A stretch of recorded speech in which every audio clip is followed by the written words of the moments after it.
अभी पंसार की दुकान पे जाएं, वहां से फिटकरी लेके आएं, उसको पीस कर तवे पर रखें और पिघला लें। पिघलने के बाद जब फिटकरी दोबारा से सॉलिड फॉर्म में आ जाए तो उसे दोबारा पीसें। अब ये फिटकरी का पाउडर आपकी स्किन की pigmentation, wrinkles, fine lines, facial hair, acne को दूर करके बिना किसी साइड इफेक्ट के आपकी स्किन को देगा एक हेल्दी और स्पॉटलेस ग्लो। लेकिन कैसे, चले बताती हूँ।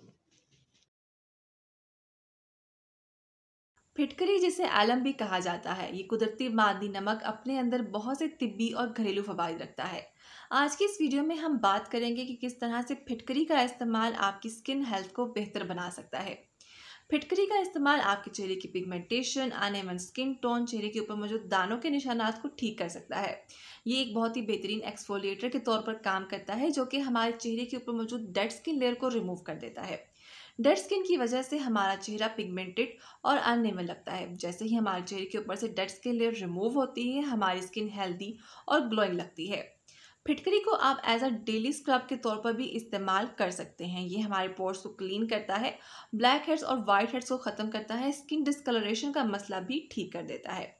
अगर आपके चेहरे के ऊपर दाने हो रहे हैं, अगर आपके चेहरे के ऊपर सुर्ख मोटे दाने हैं, तो वो भी फिटकरी के इस्तेमाल से बिल्कुल ठीक हो सकते हैं, क्योंकि फिटकरी के अंदर मौजूद एंटी बैक्टीरियल प्रॉपर्टीज़ इसे एक बहुत ही पावरफुल इंग्रेडिएंट बनाती हैं, जो कि एक्ने कॉजिंग बैक्टीरिया से फाइट कर सकता है।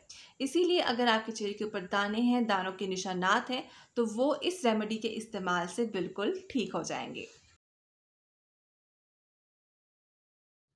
आपने लेना है 1 चम्मच फिटकरी का पाउडर, उसमें शामिल करना है 1 चम्मच बेसन, 1 चम्मच चावल का आटा, 1 चम्मच कॉफ़ी पाउडर। इसमें शामिल करनी है आपने एलोवेरा जेल। प्लांट एलोवेरा अगर आपको सूट नहीं करती, इससे आपकी स्किन पे इरिटेशन होती है, तो उसकी जगह आप रोज़ वाटर का भी इस्तेमाल कर सकते हैं। आपने इन सब चीज़ों को अच्छे से मिक्स करना है, अपने पूरे फेस और नेक के ऊपर ये मिक्सचर अप्लाई करें। 15 मिनट तक लगा रहने दें, फिर सादा पानी से अपना चेहरा धो लें। 20 दिन के मुसलसल इस्तेमाल से आपके चेहरे के निशानात ठीक होना शुरू हो जाएंगे। जब स्किन से आपके निशानात ठीक होंगे तो आपकी स्किन हेल्दी और ग्लोइंग नज़र आएगी। इस रेमेडी को ज़रूर ट्राई करें और फीडबैक मेरे साथ ज़रूर शेयर करें।